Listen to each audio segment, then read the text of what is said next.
Hi అండి. మనం మొక్కజొన్న బూరెలు చేసుకున్నాం ఈరోజు. దీనికోసం మొక్కజొన్న గింజల్ని ఇలా ఒలిచేసి పెట్టేసుకున్నానండి. నాటు మొక్కజొన్న కంకులతోనండి. చూడండి, ఇలా బెల్లాన్ని కూడా రెడీ చేసి పెట్టేసుకున్నాను. ముందుగా మొక్కజొన్న గింజల్ని మిక్సీ జార్లో వేసేసుకోవాలండి.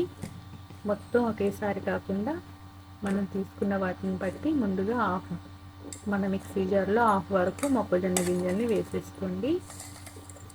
వాటిని మెత్తగా గ్రైండ్ అయిన తర్వాత వాటిల్లో బెల్లం వేసి మళ్ళీ తిప్పేసుకోండి. లేదంటే మొక్కజొన్న గింజల్ని పూర్తిగా మిక్సీ పట్టుకున్న తర్వాత ఆ పిండి అంతా తీసి పక్కకు పెట్టేసి తర్వాత బెల్లాన్ని కూడా మెత్తగా గ్రైండ్ చేసేసుకొని ఆ పిండిలో వేసి కలుపుకోవచ్చండి. మొక్కజొన్న గింజల్లో వేసామంటే ఒక్కోసారి జారు అయిపోతుంది, పిండి అంతా జారుగా అయిపోతుంది.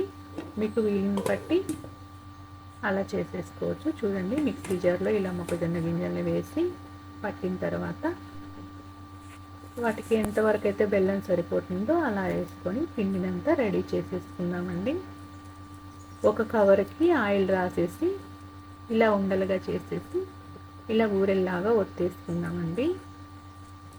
ఇప్పుడు ఒక బాణీలో డీప్ ఫ్రైకి సరిపడా ఆయిల్ వేసేసి వెలిగించేసి పెట్టేసుకుందాం.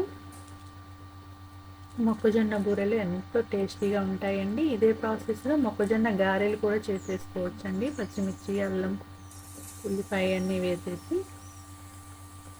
అలా అయినా మొక్కజొన్నలతో చేసుకుంటే ఎంతో టేస్టీగా ఉంటాయండి. చూడండి, మన మొక్కజొన్న బూరె రెడీ అయిపోయింది. ఎట్లా పొంగిందో చూడండి, ఎంత చక్కగా ఎంత లావుగా పొంగిందో. వెంటనే 2-3 బూరెలు వేసేసి అది పొంగిన తర్వాత ఇంకొకటి వేయండి.